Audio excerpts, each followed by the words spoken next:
Welcome back to RGR. This is Ryan, and I'm going rogue on the Kansas City Chiefs and what in the world is going on with them.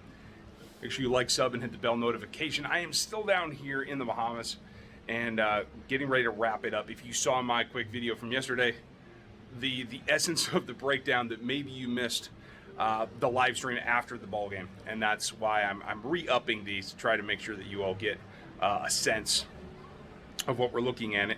I mentioned a few things about the offense, about the coaching staff, and about attacking the middle of the field that they didn't do very effectively.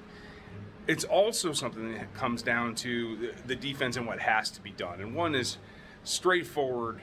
They have to be aggressive. The only pressure that we saw the other night was when they sent 5. And Steve Spagnuolo being creative with pressure, that certainly helps. It's something that he has a knack for.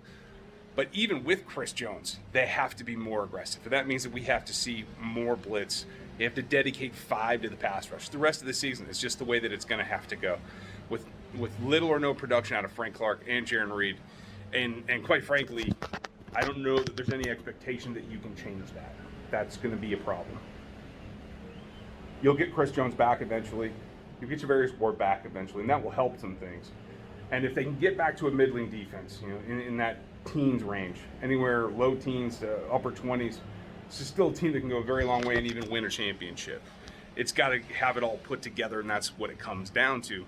Pressure is going to be a big part of that. Saw some lapses the other night as well on the DB side, but they can recover from that. Again, Ward is, as you guys have heard me say for years, Ward is a CB2, and they need it. They need that CB2. I think Snead actually got a little bit run away from the other night, and clearly the guy that cost the biggest plays was Dan Sorensen in coverage. Looks like Juan Thornhill paid about 44% of the snaps, whereas Sorensen played them all. And this has got to stop flipping. It's one thing to be a coaching staff that has to make a point with a player like Juan Thornhill, whether he's not carrying assignments earlier in the year or whatever it was. That's got to be put aside. You've got to jumpstart him and do whatever you have to do to get him on the field, because Sorensen just can't cut it anymore, and it's costing them ball games at this point. It's not a mistake here and there. Together with some good box play or some pressure play that Dan Sorensen's good at. Now it's just too much on the negative. Between missed tackles, blown coverages, and just the inability to run with anyone, including tight ends. Dawson Knox is not a burner. That play should never have happened. These are a couple of takeaways that they have to get figured out, and that means playing the other safeties more. Is there still an acquisition in the future? There could be. I don't know that it's required, but they have to make adjustments, and that comes down to the defensive staff as well. So those are the 4 big takeaways that we have going into this next game against the Washington football team. We're going to have to take a look at where they're at. Make sure that you like, sub, and hit the bell. And watch Dan this week as I am getting ready to head back here in a couple days, and you should see more from me soon. That's where they stand.